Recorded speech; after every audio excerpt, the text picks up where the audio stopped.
Hey, everybody. Welcome to this panel for Sci-Fi Fantasy Con.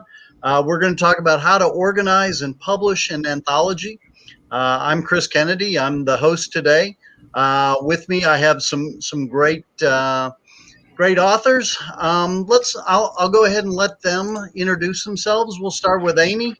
Tell everyone about yourself and what you've done with anthologies. Sure. So my name is Amy DuBoff. I publish under AK DuBoff. I have written mostly space opera type books, a little bit of space fantasy stuff, and the anthologies I've worked on have been in that vein. So I've done a few multi-author box sets, which I would put kind of in the anthology realm. Those a little bit different, and I have also published the inaugural Great Beyond anthology series, which featured several short stories. Wendy? Hi, I'm Wendy Van Camp. I'm an author, a poet, and an illustrator. I am the author of the book behind me, The Planets, which is nominated for an Elgin Award for Best Speculative Poetry Book of the Year. Let's cross my fingers, hoping for a win. And I also recently have put together an anthology of speculative poetry. Came out this April for National Poetry Month. I think it's done pretty well. Everyone seems happy anyway. And so, yeah, I thought I'd talk a little bit about my methods of how I put together a poetry anthology. So that's what Anthea? You bet. I'm Anthea Sharp. I am the USA Today bestselling author of fantasy and science fantasy, gamelit, and also straight up fairy tale retellings in secondary worlds. And I have organized numerous multi-author box sets, which, as Amy said, has some similarities to being an anthologist, and then also a number of short story and novella anthologies, mostly in fantasy, some in historical romance, which I also write under a pen name, and some speculative science fiction. But my longest running anthology is a series of fairy tale retellings that we've been running for over 6 years now. So. Awesome. For my part, I'm the head of Chris Kennedy Publishing, which does primarily science fiction and fantasy. Over the last few years, we've done probably 25 anthologies, most of which have done really, really well. A couple maybe not as good as I'd have liked. We'll talk about that as we go through it. So I've got plenty of experience putting them together and getting them out. All right, so let's start with the anthology itself. Do you think it's important to have a theme? And what kind of themes have you used, if so? We'll start with Amy again, and then we'll shift next time. I think theme is a great unifying element. If it's not, it can be something loose, like space adventure. It doesn't need to be like super narrow, like only people with telepathic abilities that are also on spaceships. But I think having some kind of cohesive thing to bring it all together, or like what's next, and just looking at like future sci-fi, it could be a theme too. So the Great Beyond I took as a kind of like old school retro kind of style sci-fi, and wanted to just bring that like pulpy space adventure feel to it. So all the stories are in that general vein, and that was a lot of fun. But yeah, I mean, when I'm looking through anthologies to purchase or read, I like to see some kind of thematic element there. And I think it's great from a branding perspective too, because then you can have a cover that it very much is going to capture what the readers are going to get in that. Yep. Wendy, your thoughts? Well, I certainly agree with what Amy said. I'd like to make sure, though, that the theme, if I'm going to use it, is not too narrow. So it allows the poets or the writers a little more ability to kind of express themselves a little bit more. If you get too narrow, then it's a little bit harder to even find the stories in the first place. But two, I think just being a little more wide is just better in general for everyone. Mm-hmm. Anthea? I think that a theme is key, particularly in genre fiction. And you really have to find that slider between all science fiction, which is going to be way too broad because you don't want your hard sci-fi, your mill sci-fi, your space opera. Like you want to drill down into subgenre, but then again, you don't want to be too super narrow. So I have some broad anthology subgenres that we've done. Fairy tale retellings, then centered around a specific theme. So the first one was Once Upon a Curse. So it was like dark spins on fairy tales. Second one, Once Upon a Kiss, romantic fairy tale retellings, and we've gone through, all kinds of. We did a sci-fi fairy tale retelling, so fairy tales in space. So the 12 dancing princesses were cyborgs, so fun things like that. And I've also done like modern fae themed, to just because hitting that branding, hitting that niche, like you said, Chris, about. Did you say about cover? Amy said about cover. Amy said cover. Yeah, really, hitting your branding so that you can ideally sell copies of your anthology. Mm-hmm. Right. If you don't know what it's about, it's awfully hard to get a cover and, put it on there and get readers to understand this is what it's about. And we can talk about that a little bit more. For my part, I agree that, theme is important. We've done everything from, just having it be set in a certain universe, stories in this universe. For science fiction, we've done Songs of Valor for fantasy. It had to have a valorous act in it. And we've even done something as silly as Science Fiction According to Chris, where all of the authors were named Chris, and we had 14 different Chris authors, and a 15th who wrote a story about Chris. So that was kind of silly, but it actually did pretty well. We had authors who at least commanded a little bit of a presence, so we got our readers to take a look, and it was a lot of fun. All right, so speaking of all of those authors, what's the right number to have in an anthology? Can you have too many? Can you have too few? Wendy? Well, again, I did a poetry anthology, and poetry being very short, you want to have a lot of poets come in. And frankly, I asked each of them to submit several poems, and I took several of their offerings that they submitted. In order to make a decent sized book, I want my book to have a spine. Thank you. If you can't put the text on it, it's maybe not quite enough. Yes. But poetry books notoriously are very thin. We even designate something called a chat book, which is 40 pages or less, and that is a very acceptable form in this particular type of book.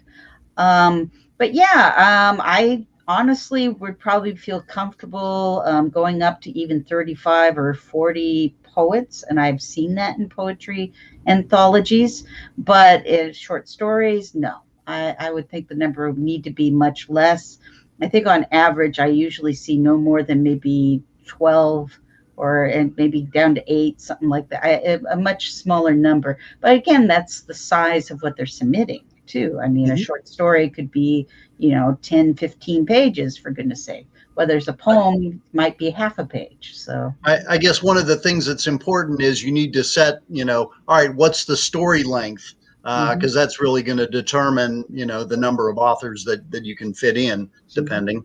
So Anthea, if I was having an anthology, science fiction stories, 7,000 to 10,000 words, what do you think? What's the right number?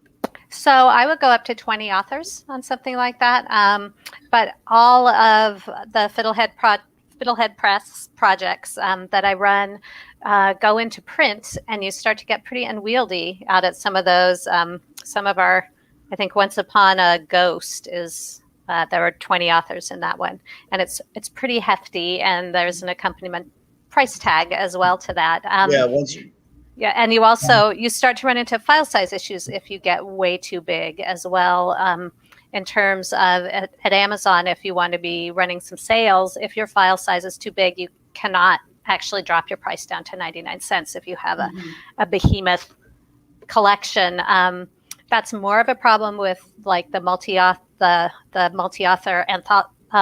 box sets of novels, because you get 20 authors in there with novels, and you're way unwieldy.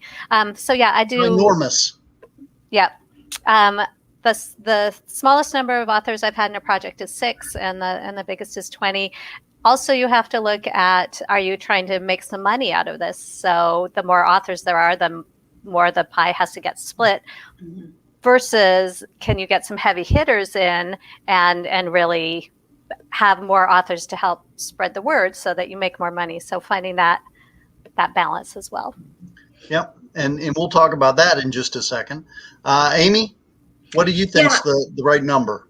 I think for short stories, somewhere in the 8 to 15 is my target zone. My goal was to hit at least 60,000 words total for the book, because that gives you a decent amount for Kindle Unlimited reads as well. But I didn't want the split to be too much, so I ended up with 11, including myself, in there, and that worked out too. I think it was like 65,000 words or somewhere in there. So I think that was good. Regarding the word count, you do get into tricky zones there. It's like, well, if you give really specific word counts, then you're limiting the stories that you might be able to accept in there. But at the same time, then you're making it more equitable when it comes to the page read split. So it's just a give and take kind of thing. Yeah, so it's tricky. So I think I had given the guidance of at least 3,000 words, but and then like up to 10,000, but preferably in the 5 to 7 range or something like that. So some of them are short on the shorter end, some are on the longer end, some are in the middle. So, but those are all decisions that you need to make, and depending on the length that you do, that will dictate the number that makes sense to have in there. But I would recommend, especially if you're planning on doing a Kindle Unlimited one, to make sure that you have enough content in there to make it so you can get some money on the page reads, because most likely you're not going to be able to charge more than like $2.99 to $4.99 for it. So and a lot of them are just going to be up for 99 cents. It's more of an exposure experiment, so your money's going to come from the KU reads. Right. Longer. And I typically go 12 to 14 authors, usually shooting for 14. Sometimes we end up with 15, and that gets us a good 120,000 words, which gets in, a good number of page reads, but still is not so big that you can't pay the authors. And we'll talk about that here in just a bit. Any fewer, and like you said, you start running out of page reads, and that's, I know for me, about 2/3 of the royalties that we make are out of KU page reads. So if you're making the book too small, you're going to hamper the kind of royalties that you're going to bring in. And I'll be upfront. I'm a mercenary. I want to get paid. It's fun to do this, but if there wasn't a paycheck in it, I'd probably have to find something else to do. So I'm really looking to make money on it. It's my job. To which I think we'll get into a little bit later too. What's the point of the anthology? Because the anthologies have it. Is it exposure? Right. Is it money? Is it list naming? I mean, well, we can just hit that right now, and I'll tell you, as a publisher, my job is to make money. So that's where I'm at. Amy, how about you? What are you? Great Beyond was mostly an exposure endeavor, but with the hope of making a little bit of money. I mean, I told people, I don't know how much we're going to get out of this, but you at least can, have a nice little book and hopefully get some people going into the other universe, and you won't get nothing out of it. I know I'll at least be able to give you a little bit of a paycheck, even if it's not, don't go into it expecting fame and fortune though. Wendy, what are you doing for? Well, on my particular one, the publisher actually is the one who handles all the finances. I was simply the editor that was taken in to do the job. But it was a charity anthology, geared to bringing exposure for the poets that were involved. So payment was, well, one, everyone was given a free PDF of the book because, the publisher could do that, for no cost. Mhm. But then the poets were able to buy paperbacks at a significantly reduced rate. So they're not paying whatever was on Amazon, so that they could buy maybe 10 to 20 copies to take to their open mic readings, because that's what poets like to do with them. They like to show it up, and it gives them a little more cachet when they're at a reading. And I personally did a few extra things. One, every poet is going to be listed in the science fiction IMDF, the listings for clips and whatnot, so that they can build their science fiction clip number, which was very much of interest to every poet that went in. In fact, I got some rather well-known poets that came in on the project, I think just because I did promise that I would give them a clip in the database, because this is a well sought out thing, and I can do that myself for free, and it's just something that I wanted to do for everyone, just because I knew they weren't being compensated for. So like I said, everyone was very happy with this arrangement. I mean, everything was all said above board. No promises were made that were not. There's nothing worse than making a promise and not keeping it. Exactly. And like I said, everyone is very happy with the results. So that's been good. Great. I've done a couple for charity myself as an author, but I haven't. Well, no, that's not true. I've done one for charity as a publisher as well. Anthea? Yeah, I'm on the publisher side, but I also really do it for fun because I love multi-author, cross-promotional.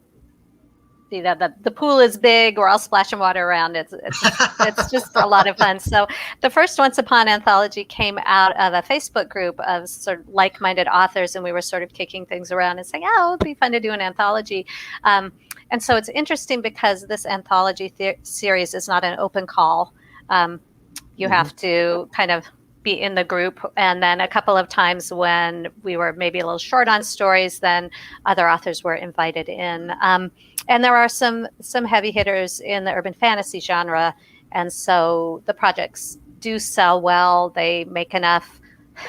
One of the authors says she was in an anthology project with Jim Butcher, and she's like, your anthologies are a much more steady paycheck and have sold much better.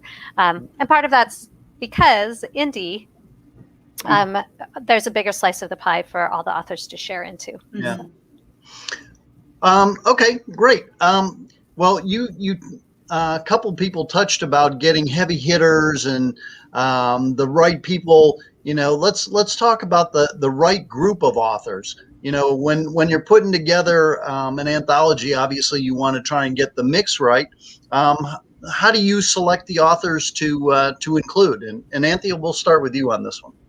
Right. So I'm fortunate because this group does have a lot of authors with some reach and some follow coming out of traditional publishing and then into indie. And so having some New York Times, USA Today bestselling authors well-known in their genre is really helpful. That said, it was very interesting with the science fiction Once Upon a Star anthology, that since it wasn't right in the urban fantasy, speculative fantasy, paranormal wheelhouse, that is the one anthology that struggles a little. And I think if I had pulled in a science fiction heavy hitter on that, it would have sold a little more strongly, just so because you're looking genre, audience, reach. So. Amy? I think having a couple of good anchor people in there is certainly helpful from a marketing perspective. I mean, just seeing certain people's names attached to a project are just going to help that sell a lot better. How many? Two? More? How many are you looking for? Well, I think that really depends on where you are with the goals of it. If it really is just an exposure thing, having maybe one or two people that have some name draw, and then having some new people in there that are unpublished. So when I set out to do The Great Beyond in particular, I wanted to make sure that there were some new authors that didn't have any exposure. This was like their big thing of being able to be alongside some people that did have an audience. And I love being able to pay it forward in that way and help new authors. But if you're going after, like a list aiming box set, so then you want to go for all of the people that have as big of an audience as you can get that maybe haven't yet achieved the letters that they're after. So when I've done box set things, then that's a very different conversation of looking for those people that can, like, who does have enough draw.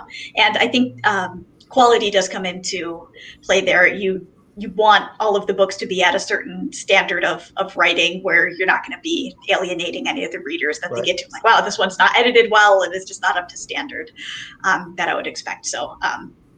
So both going off of the overall person's reputation, their writing quality, and their audience, as Anthea said. All right, Wendy, what do you think? What's the right mix? How do you recruit them here? What are you looking for? I had certain ideas when I went into this project. I was hoping to attract some well-known poets, and I do have connections with the SFPA, and I think many of them came on board just because it was my project and they wanted to be supportive of me as an editor. But on the flip side, I also wanted to have a couple of newbies. I had 2 poets that had never been published before, and this was their first anthology. Of course, they were very excited, and they had a lot of questions, and I had to kind of hold their hand a little bit, but that's okay. I'm used to instructing. I teach a lot, so I mean that was perfectly fine. And then I had a lot of what I would consider middle of the road. But another consideration was diversity. I didn't want this to be an all-white male kind of thing. I wanted to make sure that I had an equal number of male and female. I wanted to make sure that I hopefully had people from a variety of different backgrounds in there. And because I had poets coming in from all over the world submitting to my anthology, I ended up hitting that goal. But I didn't want to exclude the white male either, by the way. I sometimes see that happening a lot, and I don't think that is fair either, but there needs to be some kind of mix and balance. And I feel that as editor, that is my job. And so, yeah, I really was very pleased with what came in. I didn't have to turn away too many items. The poetry that came in was actually a higher quality than I could expect, especially since this was my first project. So like I said, I know a few people, and thankfully a few of my friends came in to help make the project more of a success. So. And I do want to say for maybe the watchers and listeners, that if you are an anthologist planning a project, don't be afraid to go and ask and cold call some of those big name authors and just tell them, like, an example of Wendy. We'll get to that in a sec. Okay.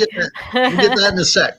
I just want to throw in my last piece on that, which is, typically I like to try and get about four big name authors, 4 A-lister kind of things, to really provide the draw. Then typically about 6 B-listers that I know that can write strong stories, and really carry the load. And then typically we like to do about 4 open call, where anybody can get in one of the universes that we published, the 4 Horsemen universe. We've been the first publisher for, I think, 25 authors now, which is something that I'm pretty proud of, because those books get out in front of a lot of people. So it's really providing them a good start. I had somebody that picked me up for an anthology when I was first starting that, I really had no right to be in. And I want to pay it forward, and help do the same for, the next folks behind me. So we all talked heavy hitters, and Anthea's already started. How do you get them? You ask, and you offer them something like Wendy, the listing, or a chance to play in a world or do a project that is going to be fun and maybe outside of their wheelhouse a little bit, but or to do project for charity, something that, helps pay it forward again. Mm-hmm. So I've had, the few times that I have put asks out there, which I did early on with my multi-author box sets, everybody said yes, and it was a wonderful thing. Might have changed a little bit in the intervening years, but I think if you have something to offer, and if you're not asking, and we can probably get into this at some point too, but there's anthologies out there that request a buy-in, a certain amount up front. I never do that with my anthologies. They've got to carry their own weight, and I don't ask anyone to pay up front. And there is definitely going to be some payment coming down the line. And often that's just enough to get people interested. Yeah, especially, so I think for getting the heavy hitters, if you have an anthology that will accept reprints as well, so it's not brand new content, that's definitely easier to get some of those big ones, but you also might lose out on some potential readers because they're looking for new stuff. So there's a balance to have in there, but that is one strategy that you could potentially get a bigger name attached to a project if you allow them to use a short story that they've previously published elsewhere, as long as it's not locked into any exclusivity, of course. Yeah. But yeah, I mean, I feel very fortunate that I know a lot of great people. So, which doesn't hurt. Yeah, but I think one of the things to keep in mind, it's especially in the indie SFNF community, is that we're all people that have a lot of people have other day jobs, or at a minimum have come from some other career at some point, even if they've been a full-time author for a long time now. So like we are a friendly bunch that tend to be fairly accessible, and I just don't be afraid to reach out to someone, because I think generally speaking, you're going to get at least a response. It might be a thanks but no thanks, but you're not going to get a why are you contacting me angry response to anything. So just put yourself out there, and especially if you have done your research and you know specifically what you're asking them for, you know that they're a good fit for the project, and have your marketing figured out and some good branding. Like if you can come at them with a cover that's already done and they can see this is a really nice looking cover, they'll probably be much more willing to participate than if you just say, hey, do you want to come do this random thing with me? I think we're gonna, throw together something in MS Paint and we'll put it up on Amazon and whatever, it'll be fine. They want to see a little bit of something. Yeah. I mean, if you can present a level of professionalism and polish, even if it is your premier thing, I think that it can be attractive. Yeah. Wendy? Well, I gotta admit, you kind of already covered some of your things, but go ahead. Yeah, I was a squeaky wheel. I will admit that. And it pay out. But I found some of the poets that I knew of and respected just came. I didn't have to do anything, but I really put out a wide call. So people saw it, and they saw it for over and over and over. I believe in being repetitive in marketing. And I think it just paid off for me. I built it and they came. And I guess if you're starting out, like I said, this was my first anthology, but not my first effort in putting together things, if you know what I mean. You just got to have patience. Sometimes it is a little bit of luck, but just get the word out, and I think you'll be surprised who will come into your project. Yeah. And one thing that I would say is try and have a long enough time frame, because especially if you're trying to reach out to an A-lister, their time's already spoken for, for the next, 30, 40 years. So they're going to have to work it into the commitments they already have. Mm-hmm. If you say, hey, I need it next month, what do you think? You're not going to get it. But if you say, well, hey, I'm looking to do this, you got, 4 or 5 months. Do you think you'd be able to? And then if they say no, well, okay, cool. We'll probably be doing something like this again next year. So, would it be okay to reach out again next year? Oh yeah, sure. Okay, good. We're going to be doing about the same thing, about the same time. So if it happens that you have time between now and then, I'd really appreciate it. And oh, by the way, we've got we're going to have 4 brand new authors that have never done anything before, and it'd really be nice if you could do this. It would really get them some publicity. Mm-hmm. it's all in the cell sometimes. And I don't mean to make that sound bad, because you just have to give people a reason sometimes to say yes or not to say no. I mean, it's easy to go, God, look at the time. I've already got this and that. Okay, well, hey, look, we're flexible. We can meet your needs too, and then it's going to do this, and you'll get that, and so basically, it's just being a good person and being willing to work, with somebody helps a lot too. Yeah. I have a Speaking question. as someone who's been in your anthologies, Chris, I must say that the timeline is a very good selling point. I've always found it to be well in advance, and it is very helpful. Yeah. So, not to give away any editorial secrets, but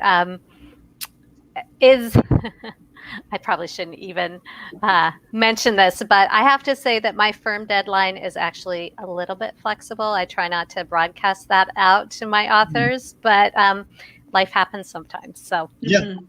Yeah, set your deadline before you actually need it. Yes. Especially if it's the person that's going to bring a lot of people to the anthology. They might get a little bit more flexibility. A little extension there. Yeah. So everybody's mentioned pay at least a little bit.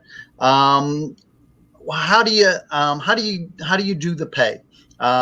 Do you do per word, royalty split? What are you typically looking at? Let's see, Wendy, why don't we start with you? Well, I actually didn't do pay. It is a difficult thing. I do know draft to digital. If you good person to start with, wasn't it? Well done, moderator. Oh, sorry there is no pay. Well, no, I don't. This one doesn't have pay, but if I would probably use the draft to digital splitter, and you can set up the draft to digital. So when they sell a copy, they actually do all the royalty splits for you and take care of that. So I think that would be an easy way to do this.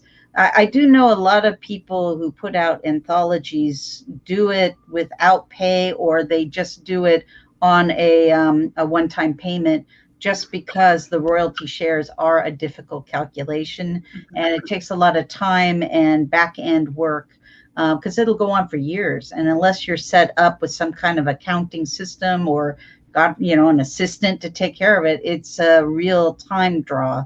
So I would, if you're going to pay, which is, hopefully there's many of you that are, a lot of people will just pay by the word or pay a token payment. Like a token would be like $5, $10, something like that.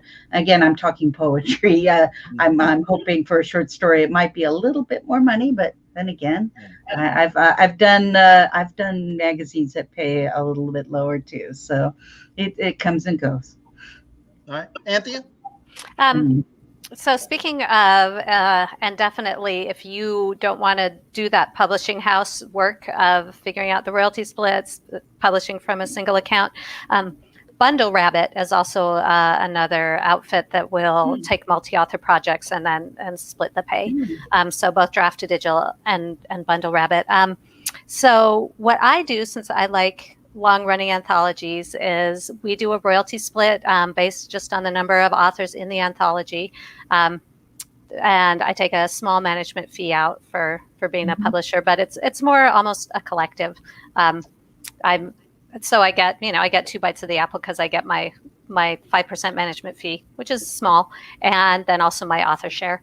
And the Once Upon anthologies just keep on trucking, and like with anything that you're publishing, regular new releases keep things going along. So if you publish one anthology and think, oh, well, that didn't do great, publish the second one, get some synergy going, publish the second one, put the first one on sale, see if you can get some flow through. So the Once Upon, we're coming up, we're putting together our 7th one now. And the other thing about short story anthologies is that you can advertise them in BookBub. You can get a BookBub featured deal, which you can't do with the big multi-author box set. So we publish wide. I'm not worried about the KU page reads. We get BookBubs pretty regularly to keep people moving through, and the authors get several $100s a year for their short stories.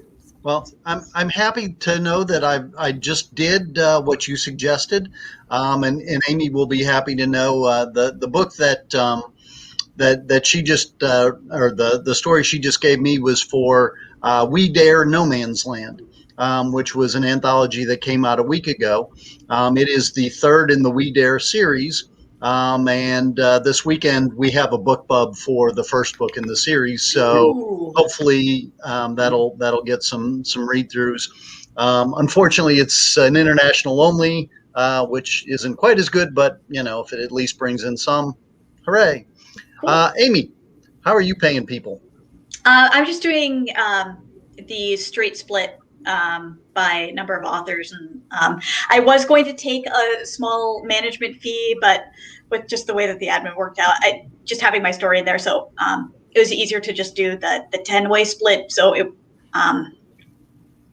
yeah, I think that's what we did, or 11. Anyway, it's been a while now since that one came out. But anyway, yeah, we're just doing a straight split in there. So since I had a story in it, I just decided to leave out the management fee on the first one, since it was a bit of an experiment, and just have my split as an author in it. And then just doing payment via PayPal to people. Yeah, we typically do 5% of royalty per author, which works out pretty well, and that's for the first year. After the first year, the story goes back to the author. They can use it however they want. And a lot of people then republish them and just get the money themselves. But that takes care of the chasing down people for forever to pay them. And admittedly, after the first year, most of the royalties have already been squeezed out of it. You may see it. You may see a bump when the second one comes out or the third one comes out. But typically, that's how it's going to work. And definitely, as a publisher and as an anthologist, if you're dealing with the money, you want to think about that, and you want to think about something like a sunset clause or minimum payment threshold, or how you want to deal with that. Yeah, agreed. Right. It's nice. It's nice to have some sort of threshold so the authors know, okay, 5% is great, but what if it doesn't sell? Then what? And I haven't written it into the contract, but I've always made sure that they, got a certain level of payout, which has only happened a couple times. But you want people to be happy. You want authors to come back. You want to have some sort of credibility so that when you say, "Hey, you did this one thing. How'd you like to do this other?" They go, "Oh yeah, it was fun. He gave me enough time." Okay, so can I jump in there? One more thing about payment. Sure. Which is, we all grouse about traditional publishing and how you get paid twice a year and what a pain that is. And once you start filling the publisher's shoes, you realize how really much easier it is to only pay your authors twice a year. And so that's what I do. I pay in June and December. Quarterly. Anyone? Yeah, do quarterly too. Yeah, quarterly is easy enough, and it's a compromise, I guess. Yeah. Okay, so you've got your authors, and miracle of miracles, they turn their stories in on time. I mean, it could happen. How do you slot the stories? How do you make the best anthology possible? Anthea? Yeah. So particularly from working with this certain group of authors over and over, I know that there's people who are just going to nail the story. There are people who are very comfortable in the short fiction form, really very accomplished. And so I read everything. And as I'm reading, I'm thinking about where things are going to go. You want to start really with a story that's really going to introduce the anthology, that's strongly written, that hits the theme, just draws the readers in, like, this is what you came for, and there's more where that came from. So first 2 to 3 stories, really like right in that pocket. And then kind of if there's a little tangent that happens, we can go off in the weeds a little bit. Mid-anthology, pull it right back very strongly into that again. Maybe a little slower moving stories I'll put right before the midpoint, or a little further back in the anthology, and then end super strong with another 2 or 3 stories that just really hit it out of the park. So. Amy? I think Anthea nailed that answer. I mean, that's pretty much exactly what I'd say. Yes, start really strong. I would put what I perceived as one of the strongest stories up front, and then make sure you have a strong. So pretty much whatever's going to be that look inside, you want to be really top quality. Absolutely. Bring it back at the midpoint, and then close strong. Wendy? Well, like everyone said, I think Anthea took care of that. Anthea, I'm sorry about that. We'll have this down by the end of the I asked her to say it 4 or 5 times for me so I could try and get it right. But, I guess with me on the poetry angle, I also needed to deal a lot with length. I had a lot of sci-fi-ku, which is science fiction themed haiku poems, which are very short. And I had somebody turn in sci-fi-ku. Yes. I like that. I also had someone turn in a poem that was 10 pages. She wanted to do her 63-page poem, but I'm sorry, no, it did not work. But anyway, trying to find places to put in the different lengths as well so that things flowed. So not only was I looking for a strong poem that would pop out for the beginning and the end, just like was said for short stories, but I also wanted to juggle length and form. So there was that added element of things. That's one reason why a lot of poetry books only come out as PDFs or paperbacks, because they are so strongly formatted. The formatting of this book took me personally about 3 weeks, because one poem in particular took me a couple of days. It was that intricate. Wow. But once you get it set, you don't want it to move. Yeah, that makes sense. Yeah. So, I mean, and the poet himself was very worried, because when he sent it to me in Word, which is how he wanted it, when I moved it into Google Docs, where I usually store things, everything moved. And I had to assure him that I would use his original format for the poem. And he was a good poet. I wanted to keep him. And so I had to put in a lot of work. And then, of course, when I sent everything to the publisher, who just kind of slapped it into I shouldn't say that. Darn publishers. I had to go back and proof at least 6 times, because just to make sure everything was perfectly correct. So, I mean, I think there's a little bit more involved in a poetry anthology than a short story, just because we have to be concerned with forms and with white space and things of that nature too. Yeah. That's a good point. And if I could jump back in, actually, I was thinking one more thing. I was looking at the flow between the stories, and so if like one of them had a certain theme and transitioning the threads together, if there was a way, like there were 2 that were dealing with sort of like a zombie undead kind of thing. So they were related in a way. So I wanted those to flow into each other. So I made sure that those were paired. So I think looking at the overall flow, keeping the things we already mentioned in mind, but thinking about how they work in sequence. Yeah.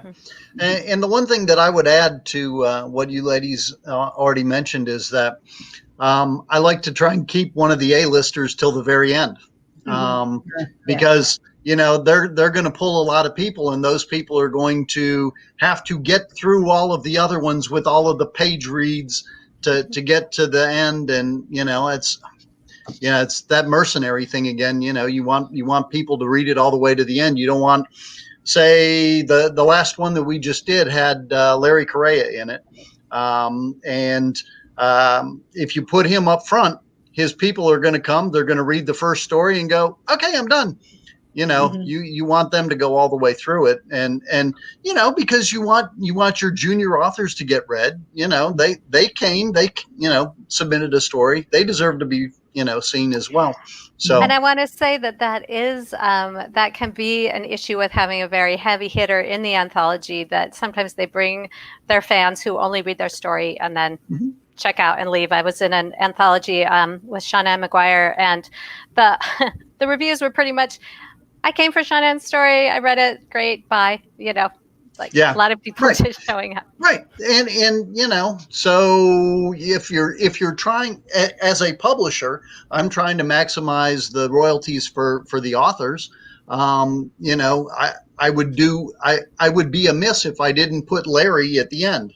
Guess where Larry was? Sorry, Larry. He was at the end, but he had, his story also is really, really strong. So it deserves to be there for the strong finish anyway. So that's a good thing. Okay, so that was one of the ways we market. What are some other ways that you help market this? How are you going to get people to buy this thing, Anthea? Well, the authors are definitely expected to pull their weight a little bit, particularly when it's a royalty share situation. People have more skin in the game. So the more copies everyone can sell, the better off we all do. So there's some, I don't write it in contractually, but we have a Facebook group for every project where people can talk about what they're doing. I encourage, but don't require, if people want to do a little paid advertising on their own dime, do a Facebook boost or whatever, then that's great. Everyone needs to share it a couple times in their newsletters. When we have sales of the previous anthologies, I expect people to step up and help sort of amplify the signal on that. And then as a publisher, I run sales, particularly on the back list, never on the front list, but run a newsletter supported, meaning like BookBub or Free Booksy or something like that, ads to get it out there. And just, we pretty much just do that. Since we're not in KU, I don't worry about AMS or doing any cost per click advertising, just the more traditional ways of getting the word out. So, Amy? Yeah, so all of those things. In addition, we, by chance, one of the people in my anthology has a direct family connection to Jessica Hennick and convinced her to read his short story and use that as an audiobook. So we did that as a giveaway to get people to sign up for a mailing list, and then provided the address to everyone. So that was really cool. And that was not a planned thing at all. It was just offered to me, like, yes, I will take you up on that offer. Serendipity. Yes. So that was super cool. So yeah, I mean, I think looking for those kind of opportunities, if people want to read out their short story and use it, do a video of that and use that for some promo, that could be an interesting, different kind of idea to bring in there. But yeah, I mean, I think putting a little bit of money behind it in some form of ads is usually a good move, and certainly all of the social and newsletter shares is very important. Yep. Wendy? We didn't really do any formalized marketing because it was a charity anthology. It wasn't really out there for profit. I actually wouldn't say I organized anything, but I asked if anyone would mind if I followed them on Twitter. And so via my own devices, I have been seeing authors doing book box openings, and they've all been doing their own little thing. I've actually been surprised at the amount of promotion that the anthology has been getting on all of their individual social networks. And then myself, since I actually have a rather strong platform, I have been doing regular promotions of the book. And I've also been doing promotions for each of the poets, not necessarily for the anthology, but for their other work too. And they've been in turn promoting my stuff. And we've kind of created our own little anthology network, if you will. We also did do the Facebook group that I believe, I forget which of you mentioned, but I found, there we go. I really found that to be very useful. As I did the editing process, I would post updates to the Facebook group just to let the poets know where in the process I was. So like, hey, we had the deadline. And then, of course, I got a little trickling in afterwards, which I think other people mentioned. And then as I would go through, I'd say, now I'm formatting this, now I'm doing that. We should have a publishing point at this point. And then toward the end, the publisher came in and he would do updates as to his end about when things would be available, when books would be mailed out to people, and et cetera. So I think it worked very well, and I think it's a good system. And, Facebook groups are really great for this kind of thing because it does allow everyone to feel included, and it's a good way to get the information out. But yeah, we didn't do any kind of paid for marketing at all. But again, it was a different reason why we were doing this book, because to give more publicity for our poets. One of the things that one of my assistant publishers did with the last fantasy anthology was we had 14 people. So for the 2 weeks prior to its being released, each day he put out a little blurb from one of the stories, and mentioned who it was, and, working to get people excited that here it is, here it's coming. Hey, look at this. Wow, this is a good story. Wow, look at this. Wow, you get all 14 of these? Holy cow. So that when it releases, you've been talking about it enough, and the smart marketers say you need to see something 7 times before you buy it. Well, he just gave them 14 shots at it, so I think that worked out pretty well. Mhm. All right, so we're getting on toward the top of the hour. Let's go ahead and what is your most important tip for getting an anthology to run smoothly? And Amy, what do you got?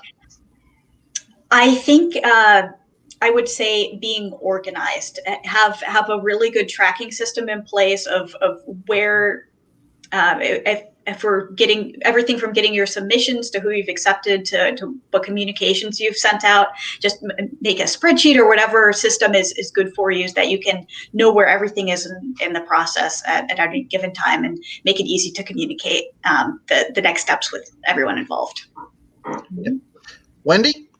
Well, I actually use Trello to track mine. I brought a couple of screen shares. Hey, would you be able to share that with us? Hold on a sec. Just let me pop it up here. And it just takes a moment here. And there we go. And here we go. Like magic. I know. PFM, pure magic. This is a. It's not showing the Trello board. Now it's actually showing one thing. I can move it though. Hold on. Right. All right. There. This is my Trello board, where I track each step of the process of where the poets are in the anthology. First one is received, poets accepted, poet contacted, contract arrived, poet in manuscript, and poet release sent to the publisher, which was a rather important one. Final one, you can see all the poets, because that was the final one. Send swag and the ebook to them. But I wanted to show this other part. This is the actual template of what I use for each poet that sent in poetry to me. And as you can see, the process is also has a little tick box down here. And as I completed each part of the process, I would also put a check mark here. That way, if something got shuffled by accident, I could still track anything. And of course, if a poet had certain notes that they were or concerns about their poem, I could put notes down at the bottom in the activity. And like I said, I did have a poet that was very concerned about the formatting, and I was able to take care of that via my notes. I had also 2 poets that had ended up publishing the poems elsewhere before our publishing date and wanted to withdraw the poems. One poet I actually worked with, and I said, hey, contact the other magazine, and if they will accept it as like a reprint, have it in both things, I'll be happy to accept the poem here too. And the poet got a little excited. He goes, ooh, 2 places, right? So, and literally within an hour, he got back to me and had permission from the other magazine. So I was able to include the poem. And, considering how small our anthology was, I was very grateful to have it. You needed every word you could get. Nothing like selling it twice, too. From the I author would, so I'll tag in with obviously what Amy and Wendy both said, which is being organized. But for me, I think the number one thing is having a very clear contract so that everyone understands what's going on here, what the rights situation is, when they revert, when payment is, and if there's exclusivity issues like KU, et cetera. And also my attorney husband says, think of the worst thing that can happen, and if someone wants to leave the anthology, do you leave it up? Someone wants to pull their story and go into KU, can they do that? So sort of figure out the the different scenarios. But you don't need a 5-page contract really for an anthology. I mean, you can be clear and concise. And then just super clear communication. And as an editor, working with authors, it is totally herding cats, and I laugh because we're authors too. But just gently but firmly continue to crack that whip. Yeah. Certainly, I have an Excel spreadsheet that I use because tracking is the devil in the details for doing an anthology. And there's all those wickets that Wendy mentioned, from contracts to submission to, and you really have to do that. The thing, that was going to be my tip. And I'd say, don't be afraid to reach out to, everybody that you want in. If you know somebody, hey, I really like this person's work and I think that it would be really a good fit for this, don't be afraid to ask. The worst that they'll tell you, maybe 1% of all authors will be a jerk, but 99% are going to either say yes or, gosh, I'd really like to, but I just can't because I'm already committed for this. But come see me again. I mean, and so don't be afraid. And I think Anthea was the first one to say that, but don't be afraid.